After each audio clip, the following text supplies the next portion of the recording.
এইয়া দেখিছেনে আজি মই ধুন্দুলিৰ তৰকাৰীখন বনালোঁ।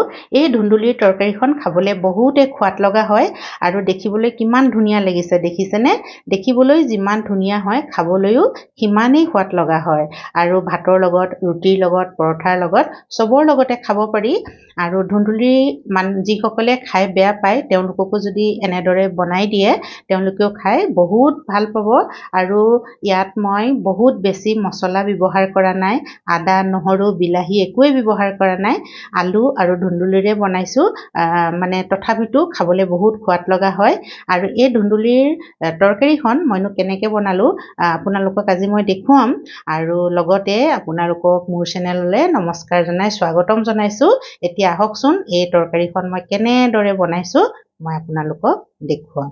এয়া ধুন্দুলি চব্জি বনাবৰ কাৰণে মই এয়া ধুন্দুলি লৈছোঁ। ধুন্দুলিকেইটা বৰ দীঘল দীঘল নহয়নে। আৰু লগতে লৈছোঁ এটা আলু আৰু এটা পিঁয়াজ। এতিয়া এই ধুন্দুলি আলু পিঁয়াজ মই বাকলি গুচাই ভালদৰে ধুই ল'ম।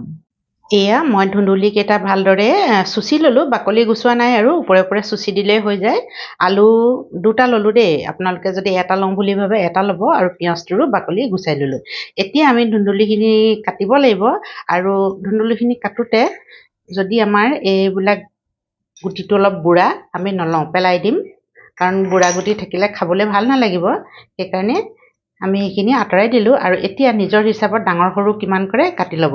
মই এনেধৰণে কাটিছোঁ চাওকচোন, এনেকৈ বেছি ডাঙৰো নহয় বেছি সৰুও নহয়, এনেধৰণৰ টুকুৰা কৰি মই কাটি লৈছোঁ। আৰু এনেকৈ চব সৰু সৰু ইয়াত টুকুৰা কৰি থৈয়ে দিছোঁ মই। এতিয়া মই এনেদৰে এই গুটিবোৰ পেলাই দিম। আৰু যদি কোমল হয় গুটিবোৰ তেতিয়া দিলে একো নহয়। এতিয়া এইবোৰ অলপ বেছিয়ে বুঢ়া গুটি যেন লাগিছে সেইকাৰণে মই দিয়া নাই। আৰু এতিয়া মই এনেদৰে দীঘলীয়া দীঘলীয়া টুকুৰা কৰি চব কাটি ল'ম। আপোনালোকে গোল কৰিও কাটিব পাৰে, মই দীঘলীয়াকৈ কাটি লৈছোঁ। আলু এটাও কাটি দেখাইছোঁ। আলুও ঠিক তেনেদৰে মই এনেকৈ দীঘলীয়া টুকুৰা কৰি কাটি ল'ম। ধুন্দুলিবোৰ যেতিয়া দীঘলীয়াকৈ কাটিছোঁ আলুও মই এনেকৈ দীঘলীয়াকৈ কাটি লৈছোঁ। আৰু পিঁয়াজটো একেবাৰে সৰু সৰু টুকুৰা কৰি কাটি ল'ম। তাৰপিছত মই আপোনালোকক দেখুৱাম। এয়া মই ধুনীয়াকৈ কাটি ল'লোঁ সৰু সৰু টুকুৰা কৰি। আলুও তেনেদৰে এয়া দেখিছেনে সৰু সৰু টুকুৰা কৰি কাটি ল'লোঁ। এতিয়া আমি গেছৰ ওচৰলৈ যাওঁ আহক। এয়া গেছত কেৰাহী এখন পাতি দিলোঁ আৰু কেৰাহীখন গৰম হোৱাত এয়া মিঠাতেল দি দিছোঁ। আৰু মিঠাতেলখিনি ধুনীয়াকৈ আমাৰ গৰম হৈ গ'ল। এতিয়া আমি কাটি থোৱা আলুখিনি ইয়াতে দি দিম।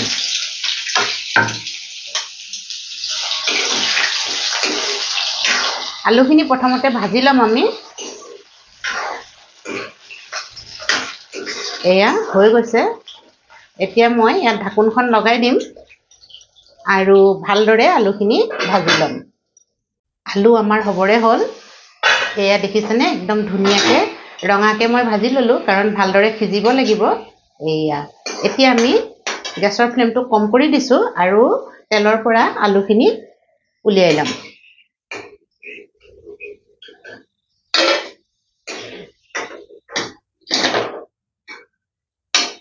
এয়া মই তেলৰ পৰা আলুখিনি উলিয়াই ল'লোঁ। আৰু এই তেলখিনিতে এতিয়া আমি যিখিনি ধুন্দুলি কাটি থৈছিলোঁ সেইখিনিও দি দিম। আৰু গেছৰ ফ্লেমটো এতিয়া মই বেছি কৰি দিছোঁ। বেলেগে তেল দিব নালাগে, কাৰণ ইয়াত তেল আছেই। আৰু ইয়াতে অলপ নিমখ দি দিওঁ। আৰু নিমখখিনি এতিয়া মিলাই দিম। এই ঢাকোনখন লগাই দিলোঁ আৰু মাজে মাজে মই লৰাই থাকিম আৰু ভালদৰে সিজাই ল'ম। এয়া এটা চিচাৰ বাতি লৈছোঁ আৰু চিচাৰ বাতিটোতে আমি অকণমান মছলা তৈয়াৰ কৰি লওঁ। মছলা বেছি নিদিওঁ, তথাপিতো এয়া হালধি দিছোঁ আধা চামুচ, আৰু ধনিয়া পাউডাৰ হয় এয়া ধনিয়া পাউডাৰ এচামুচ দিছোঁ। আৰু লগতে অকণমান মই এয়া কালাৰ হ'বৰ কাৰণে কাশ্মীৰী লাল মিৰ্চ দি দিছোঁ। আৰু এইখিনি এতিয়া ইয়াতে পানী অকণমান দি দিম। পানী অকণমান দি এইখিনি ভালদৰে মিলাই ল'ম। গৰম হৈছে, বেছি মছলা মই ব্যৱহাৰ নকৰোঁ। আৰু আপোনালোকে যদি দিব খোজে ইয়াতে জলকীয়াৰ গুড়ি, জিৰাৰ গুড়ি, গৰম মছলা, যি ধৰণৰ মছলা ভাল পায় আপোনালোকে মিলাই ল'ব পাৰে দেই। মই গৰম হোৱাৰ কাৰণে অকণমান মছলাটো কম দিয়ে বনাম। মছলা দিলে কিন্তু খাবলৈ বহুত ভাল লাগে, একদম স্পাইচি লাগে, সেইকাৰণে দিবও পাৰে। কিন্তু এয়া চাওকচোন আমাৰ ঘোলটো তৈয়াৰী হৈ গ'ল। এতিয়া এইখিনি মই কিনাৰত থৈ দিম। এতিয়া যিহেতু আমি ধুন্দুলিত বিলাহী ব্যৱহাৰ নকৰোঁ। বহুত ভাল বস্তু এটা, হেল্থি বস্তু এটা, গৰমত আমাৰ হেল্থৰ কাৰণে বহুতেই ভাল। সেয়া ব্যৱহাৰ কৰিম। সেয়া কি গম পায়নে? এয়া চাওকচোন, দৈ। এয়া দৈ মই ঘৰত বনাইছোঁ। দেখিছেনে কিমান ধুনীয়া ডাঠ দৈ হৈছে। বেকা কৰি দিলেও একো হোৱা নাই। চাওকচোন আপোনালোকে ঘৰত দৈ বনাইনে? এতিয়া ইয়াৰ পৰা মই অলপ উলিয়াই ল'ম। এটা বাতি লৈছোঁ। ইয়াৰ পৰা মই অলপ দৈ উলিয়াই ল'ম। এয়া চাওকচোন কিমান ধুনীয়া একদম দৈ হৈছে। চাওকচোন সঁচাকৈ দেই, এই ঘৰত বনোৱা দৈ বুলি ক'বনে? একদম হোটেলৰ দৈ যেন লাগিছে নহয়নে? চাওক। আৰু আপোনালোকে যদি ভাবে এনেকুৱা ডাঠ দৈ মই কেনেধৰণে বনালোঁ, মোক কমেণ্টছ কৰিবচোন। মই কেনেধৰণে এনেকুৱা ডাঠ দৈ বনাইছোঁ আপোনালোকক বনাই দেখুৱাম। এয়া ঢাকোনখন মই দাঙি চাওঁ, আৰু এইয়া দেখিছেনে আমাৰ ধুনীয়াকৈ একদম ধুন্দুলি সিজি আছে। এয়া চাওকচোন। আৰু এটুকুৰা এনেকৈ ভাঙিও চাব পাৰে আপুনি, দেখিলেই গম পায়। তথাপিতো মই এয়া দেখুৱাই দিছোঁ। একদম ধুনীয়াকৈ এয়া সিজি গ'ল, দুভাগ হৈ গৈছে। দেখিছেনে?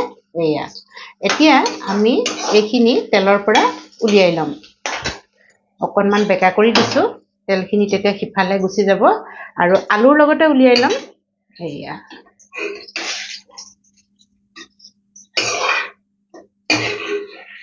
এই আলুৰ লগতে মই গোটেইখিনি উলিয়াই লৈছোঁ। আৰু ইয়াত তেল আছেই। এয়া দেখিছেনে? তেল বেলেগে দিব নালাগে, তেল আছে।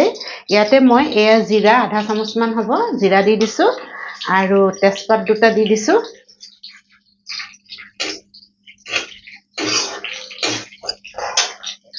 আৰু গেছৰ ফ্লেমটো এতিয়া বেছি কৰি দিছোঁ। আৰু ইয়াতে পিঁয়াজটো কাটি থৈছিলোঁ সৰু সৰুকৈ, এয়াও দি দিছোঁ।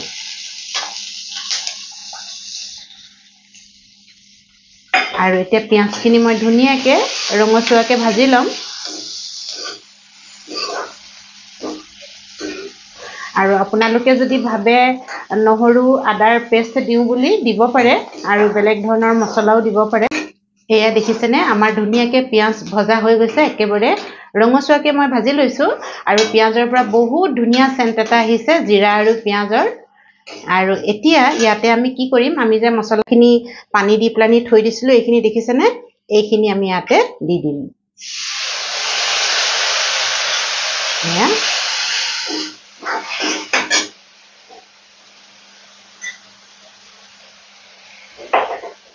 অকণমান বাতিটো খুলিও দি দিছোঁ। আৰু এতিয়া মছলাখিনি অকণমান ভাজি ল'ম। মছলাখিনি এনেদৰে ভাজি ল'লে সোৱাদটো বহুত ভাল লগা হয়। আৰু পিঁয়াজখিনিও ধুনীয়াকৈ এতিয়া গলি যাব। ভাজি লৈছোঁৱেই ভালদৰে। তথাপিতো এয়া দৈখিনি যে আমি ফিটি থৈছিলোঁ, মই মিক্সি জাৰত দি পেলাই অকণমান মিক্সি জাৰটো অকণমান দেৰি মাৰি দিলোঁ। ধুনীয়াকৈ আমাৰ একেবাৰে মিহি লিকুইড হৈ গ'ল। এতিয়া এইখিনি আমি ইয়াতে দি দিম। আৰু গেছৰ ফ্লেমটো একেবাৰে কম কৰি দিব লাগিব। আৰু এয়া লাহে লাহে লৰাই দিম। দেখিছেনে একদম ধুনীয়া এটা ৰং উঠি আহিছে। আৰু বাতিটো আওখলি লওঁ। এয়াও পানী দি দিওঁ অকণমান। এতিয়া আমি এইখিনি উতলালৈকে অকণমান দেৰি ৰ'ব লাগিব। সোনকালে উতলি যাব, এনেকুৱা নহয়। আৰু গেছৰ ফ্লেমটো বেছি কৰিব নালাগে, কম কৰিয়ে চিমতে আমি এইখিনি এতিয়া উতলাই ল'ম। আমাৰ ধুনীয়াকৈ উতলি গ'ল। এতিয়া আমি ইয়াতে ভাজি থোৱা আলু আৰু ধুন্দুলিখিনি দি দিম। গেছৰ ফ্লেমটো কম কৰি দিছোঁ এতিয়া।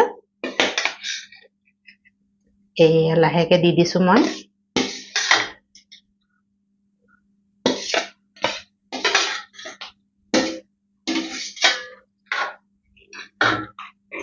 এয়া দেখিছেনে কিমান ধুনীয়া লাগিছে। আৰু ইমান ধুনীয়া চেণ্ট আহিছে ন দৈৰ একেবাৰে। আৰু আপোনালোকে বাৰু এনেদৰে দৈত বনাই খাইছেনে? এবাৰ খাই চাব দেই, বহুত ভাল লাগে আৰু হেল্থি হয়। গৰমত দৈ খোৱাটো বহুতেই ভাল।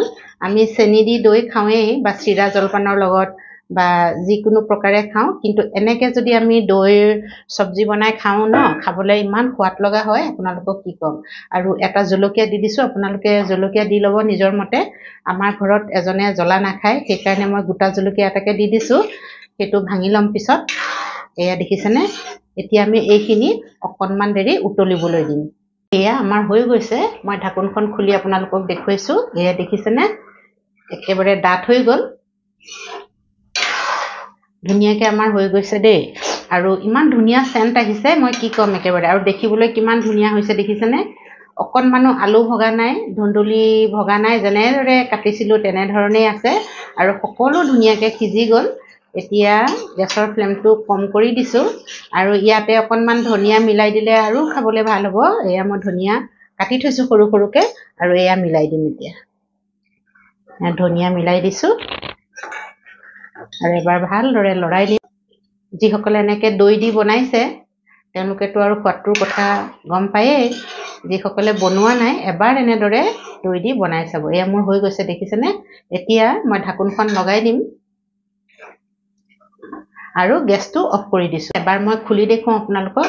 এয়া চাওকচোন ইমান ধুনীয়া হৈ আছে, দেখিছেনে? আৰু ঠাণ্ডা হৈ গ'ল। কিন্তু মই ইয়াত নিমখ আৰু অকণমান দিব লাগিছিলে, পাহৰি গ'লোঁ গম পাইনে? এবাৰ ভাজোতেহে দিছিলোঁ, ধুন্দুলি ভাজোতে, সেয়া নিমখে কম হ'ব, সেইকাৰণে মই আৰু অকণমান নিমখ মিলাই দিছোঁ। আপোনালোকেও নাপাহৰিব দেই, নিমখ আকৌ নিদিলে খাবলৈ ভাল নালাগিব নহয়। এয়া চাওকচোন, একো নাই বাৰু পিছত দিলেও। খোৱাৰ আগতে যে মনত পৰিলে কথাটো, নতুবা একদম বেয়া লাগিলেহেঁতেন। ইমান ধুনীয়াকৈ বনাইছোঁ, দেখিবলৈ কিমান ধুনীয়া হৈছে, খাবলৈও ইমান ভাল হয়, কিন্তু নিমখকণ যদি কম হয় কিমান বেয়া লাগিব নহয়নে? এয়া আমাৰ হৈ গ'ল।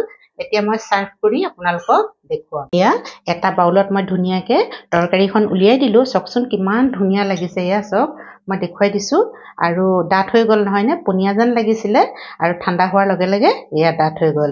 আৰু এয়া তৰকাৰীখন, ধুন্দুলিৰ তৰকাৰীখন আপোনালোকে ভাতৰ লগত, ৰুটিৰ লগত, যিহৰ লগতে খায় ধুনীয়াকৈ খাব পাৰিব। আৰু কেতিয়াবা যদি দাইল ভাজি বনাবলৈ মন নাযায় বা খাবলৈ মন নাযায়, এনেদৰে আপোনালোকে ধুন্দুলিৰ তৰকাৰীখন বনাই খাব পাৰিব। আৰু যিসকলে ধুন্দুলি খাই বেয়া পায় তেওঁলোকেও যদি এনেকৈ বনাই খায় খুব ভাল পাব। আৰু ল'ৰা ছোৱালীকো বনাই দিব, তেওঁলোকেও খাই ভাল পাব। হেল্থি হয়। আমি দৈ ব্যৱহাৰ কৰিছোঁ, সেইকাৰণে মানে চব্জিখন আৰুৱে সোৱাদ লগা আৰু ভাল লগা হৈ পৰিছে। দেখিছেনে কি ধুনীয়াকৈ একদম মানে কালাৰটো দেখিয়ে খাওঁ খাওঁ লাগি গৈছে নহয়নে বাৰু? এয়া চাওক, ভিডিঅ'টো চাই আপোনালোকৰ কেনেকুৱা লাগিল? যদি ভাল লাগিলে লাইক কৰিব, শ্বেয়াৰ কৰিব আৰু কমেণ্টছ কৰিব।